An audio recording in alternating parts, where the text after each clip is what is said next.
Michael Moore, Michael Bloomberg, and then Miztir. But the president has to be the leader on this. You know, when he was standing there in front of the microphone in Aurora the other night, you know, he's such a great guy. I mean, he's the heart that he has, the things that he said were so powerful. And yet, when he brought his own children into it, when he said, you know, my 2 daughters go to the movies, and what if it were them? Well, I guess if President Obama is watching right now, and I say this with all due respect, what if it were them?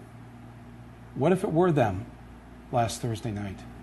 Would you stand at the microphone the next day and say, I feel your pain, and, you know, the existing gun laws, this is what he said, the existing laws are enough. Is that really what you'd say, Mr. President? I don't think so. And you and I and everybody, we have to see these children, these young people who were killed on Thursday night, Friday morning, we have to see them as our children. We as Americans, and this is really where the larger collective problem has to be fixed. We have to see that we're part of each other, and we have to take care of each other. The reason why they have universal health care in Canada and Britain, these other places, because they believe if one suffers, everybody suffers. That is not our mentality. Our mentality is, I got mine, you get yours, and to hell with everybody else. Hell, at least I wasn't in that theater, you know. I mean, we have to stop this. We have to stop this attitude toward each other. And we have to realize that those were our children who were killed there this past weekend. And if you treat it like that, man, I think if everybody honestly really felt that way, we would have some change in this country, and these politicians would respond quickly. If people would just rise up and say, damn it, this is not the America I'm going to live in. This is too great of a country to let this happen again. I am not going to let this happen again. And I am not going to come on another damn TV show either after the next one of these shootings, Pierce, because I haven't done it for 10 years. To be nice to you, and you're a good guy, and you made a good case to me to come on, but I'm sick of this. I refuse it.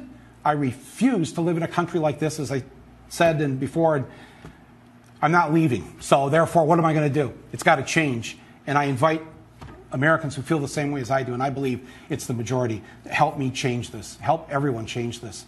Well, I would take it one step further. I don't understand why the police officers across this country don't stand up collectively and say, we're going to go on strike. We're not going to protect you unless you, the public, through your legislature, do what's required to keep us safe. After all, police officers want to go home to their families.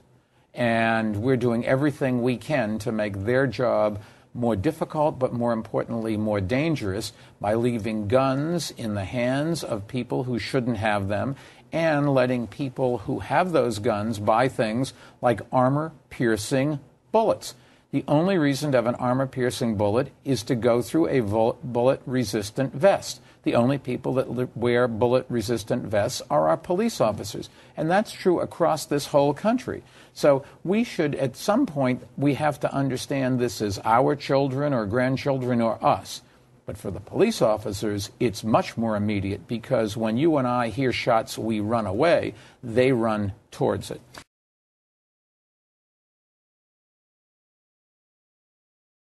Well, I'd give up my gun when everybody else does.